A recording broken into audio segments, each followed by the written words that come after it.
बंगाल में चुनाव की तारीखें अभी आई नहीं हैं, लेकिन राजनीति में भगवान राम और भगवान कृष्ण की एंट्री हो चुकी है।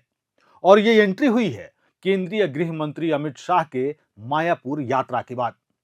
अब सवाल यह है कि धर्म पर सियासत कौन कर रहा है और आस्था पर हमला कौन। नमस्कार, मेरा नाम अविनाश है। आप देख रहे हैं प्रभात खबर।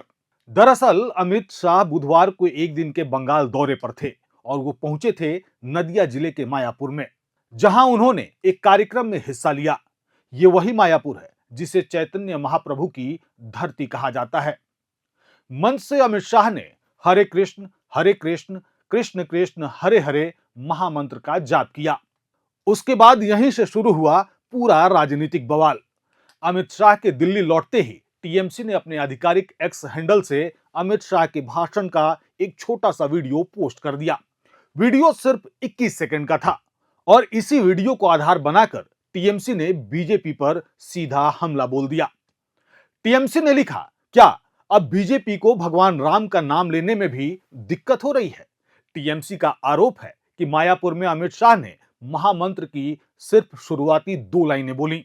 उसके बाद वे चुप हो गए और फिर सवाल उछाल दिया कि क्या यह अज्ञानता थी या श्रद्धा की कमी।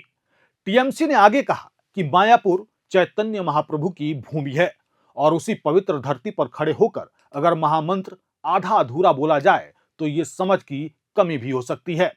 यानी सीधे सीधे धार्मिक भावना के सवाल पर बीजेपी को कटघरे में खड़ा कर दिया गया।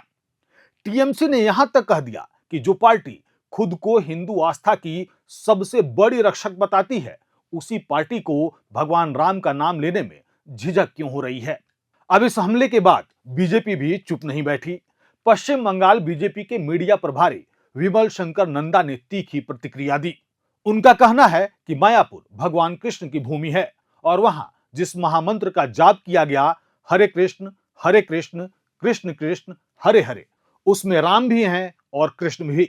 बीजेपी का साफ तर्क है कि राम और कृष्ण को अलग अलग करके देखना ही धर्म की समझ की कमी है। यानी एक तरफ टीएमसी कह रही है कि बीजेपी को अब राम का नाम लेने में दिक्कत हो रही है, वहीं दूसरी तरफ बीजेपी पलटवार करते हुए कह रही है कि राम और कृष्ण को अलग अलग करना ही सबसे बड़ी भूल है। कुल मिलाकर बंगाल में इस बार सियासी लड़ाई सिर्फ सरकार और विपक्ष की नहीं रह गई है। अब लड़ाई पहुंच चुकी है राम बनाम कृष्ण की व्याख्या तक। और ये जंग ऐसे वक्त पर शुरू हुई है जब बंगाल में 2026 का विधानसभा चुनाव धीरे धीरे राजनीतिक तापमान बढ़ा रहा है।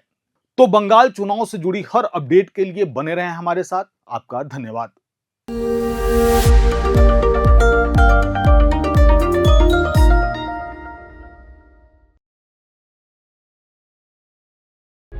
प्रभातखबर.com, विश्वास वही, रफ्तार नहीं।